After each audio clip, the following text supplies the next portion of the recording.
name is KJ, and you're listening to the Supernatural Opinions podcast, where some things in this world are supernatural. My pronouns are she, they, and this is the podcast where I talk to my fellow Supernatural fans about Supernatural, and we share our Supernatural opinions. Happy New Year!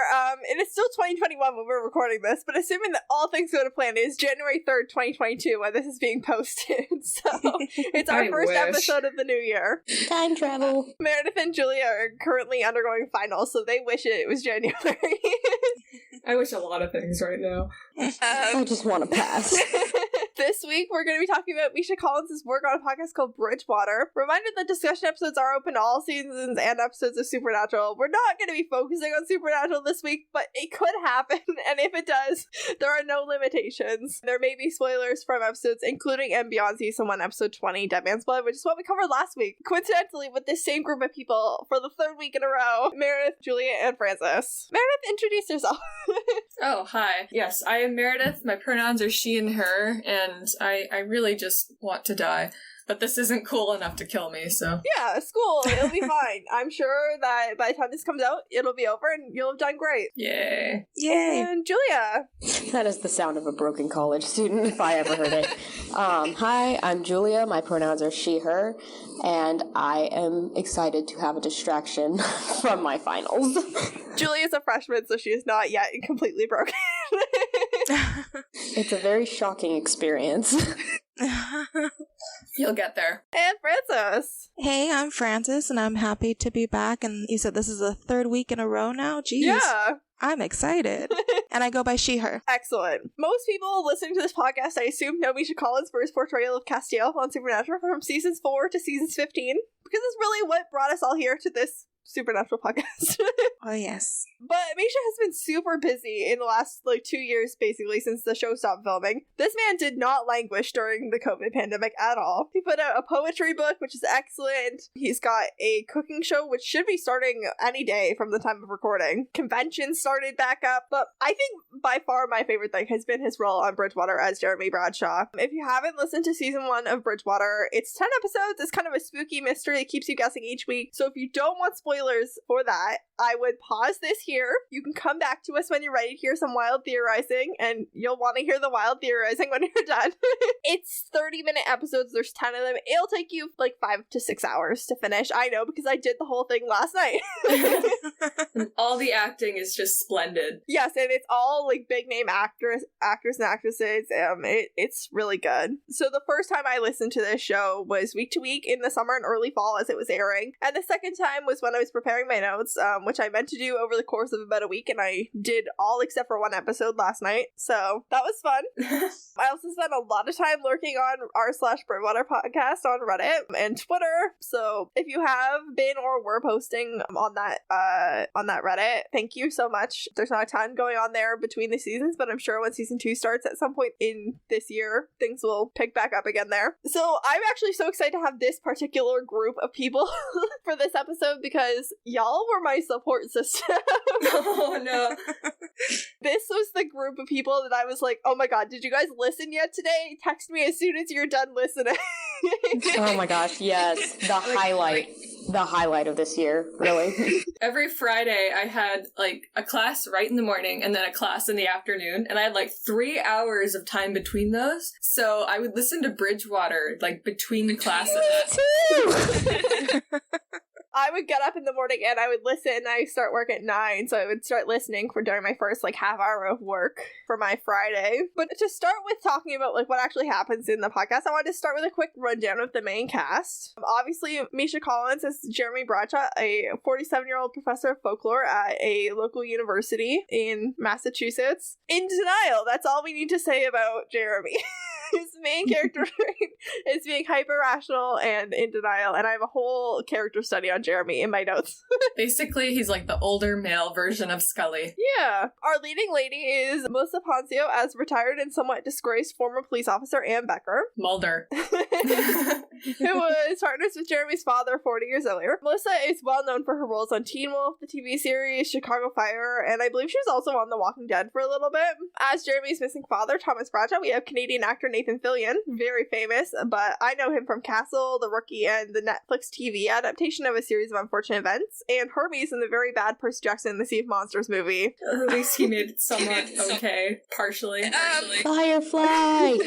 That does give him some extra supernatural crossover because Hermes is the father of Luke, and Luke was portrayed by SPN alumnus Jake Abel, who's become one of my favorite human beings.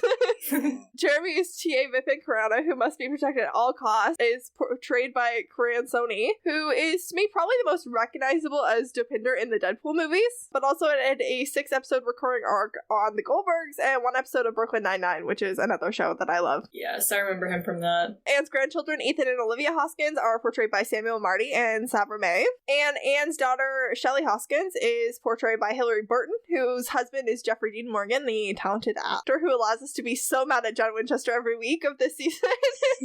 What a trooper. Hilary herself is a very experienced actress. She's been on The Walking Dead with her husband, did a 3-episode arc on Grey's Anatomy, is credited with 130 episodes as Peyton on One Tree Hill, which is most of, if not all of the episodes, as well as a bunch of other things. They were sparing no expense on acting.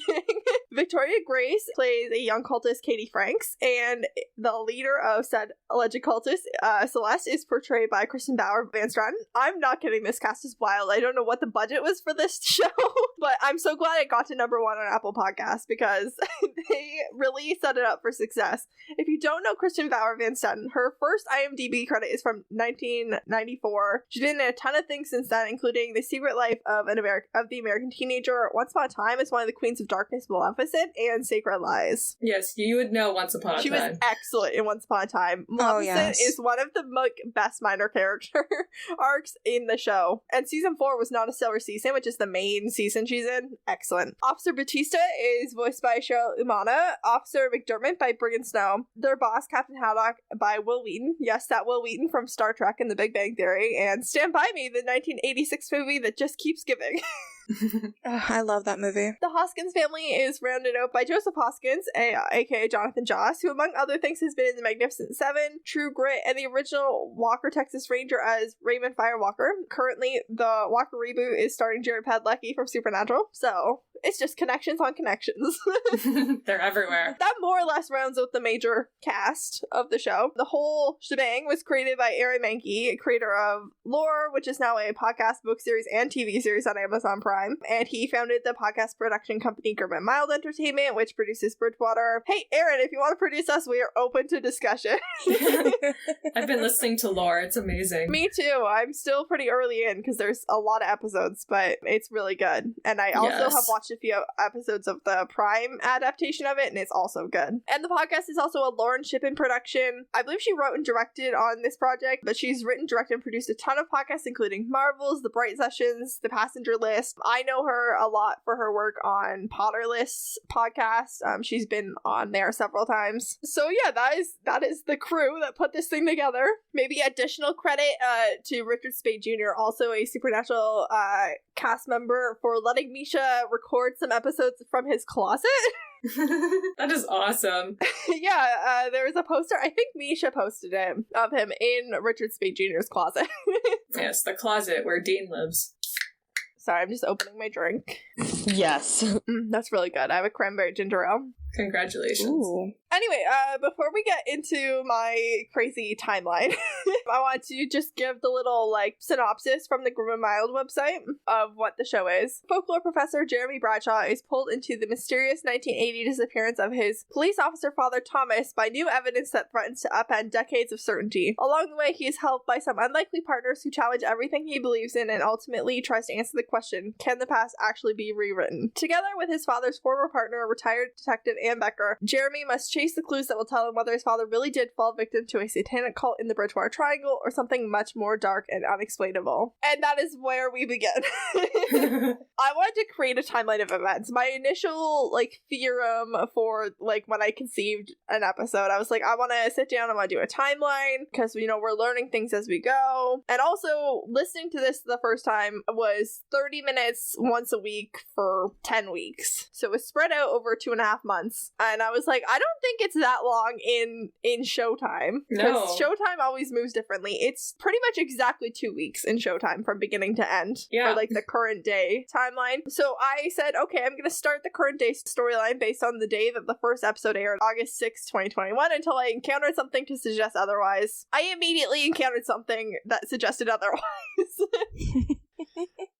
School is already in session. It's really early in the semester, probably the first or second week, but August 6th is a little early for most colleges, I believe. I think the first episode was like him introducing the subject to his class, wasn't it? Yeah, it wasn't the first episode, it wasn't the first class of the semester, but it was definitely like one of the first couple. So if it's a couple of times a week class, it's probably still the first week of school. If it's a once a week class, it's probably the second week of school. I wish my university had a folklore professor. That would be awesome. I would take all his classes. Especially this in-depth. Yeah, I would take a lot of classes from Jeremy Bradshaw. But we don't, so I just have to, work folklore into my regular classes. We're gonna start with the pre-Thomas's disappearance to, like, the present day timeline. Everything we know happened from about the time Jeremy was a kid to the current day. So, Jeremy and his dad start going on weekly walks or hikes in Freetown Forest when Jeremy is a kid. In episode 8, we find out that in 1979, when Jeremy was 4 years old, he was lost in the forest for about 7 hours, went missing from Anne's home about a year to the day before Thomas died, which you'd think would give me an exact date in 1979 that this happened to Jeremy. It did not. We will get there. After that, he has nightmares. Thomas also mentions in a tape in episode 3 that he has nightmares for several months, and it's unclear if he also went missing another time or if it just like looking for Jeremy, something happened to him or something. Our first solid date in the series is October 1st, 1979. Anne and Thomas go to look at Dighton Rock at the museum. Jeremy has the flu. Thomas refers to them by their police nickname B&B, Bradshaw and Becker, the dynamic duo, which is my favorite thing. They hate it, but I love it. Bed and breakfast.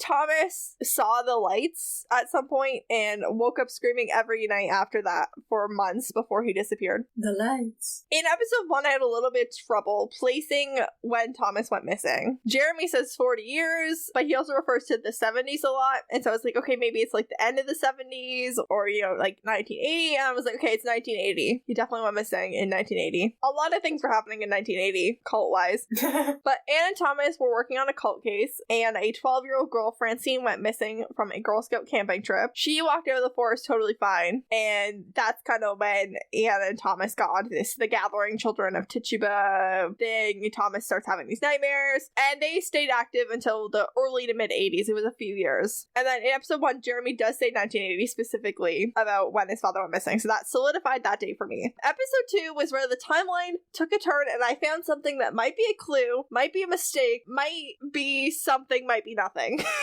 Stay tuned. Vipin and Jeremy are discussing a news article about Thomas's disappearance, and Vipin says that Thomas went missing on December 12th, 1980. That's fine. That's good. In the next scene, Jeremy leaves this conversation and he goes to see Anne again. And Anne says that Thomas went missing on either November 15th or early November 16th, which is a full month and a couple of days off from what Vipin said. It's not close.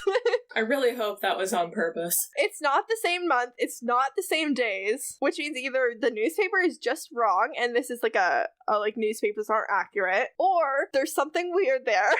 And Jeremy does not comment on either of them. He doesn't correct either of them. And yes, he was a little kid, but you would think that that would be a date he would know and want someone to get correctly if somebody said it wrong. And the whole thing is he's trying to verify. He's very concerned with the where Thomas went missing in this kind of exchange. Because Vipin says Hockomock Swamp. Jeremy had always heard Freetown Forest. So then he's going in, he's like, where? And she says a totally different day. And he's so focused on the where, he doesn't correct either of them. I tweeted at Aaron Mankey last night when I discovered this. I haven't heard back. I posted on Reddit. I'm waiting for answers. If we get answers before this episode comes out, I will add them in. Oh, good. Mr. Mankey, we're relying on you. Please come through. Anne apparently worked a case in 1980 that Vipin refers to. It's not clear if it's the case where Thomas goes missing or if it's another case that happens around the same time. But apparently Anne went all cracked in the head at some point in 1980. That's when she really got crazy. Yikes. In 1981, Anne worked a case where a motorist ran over an 18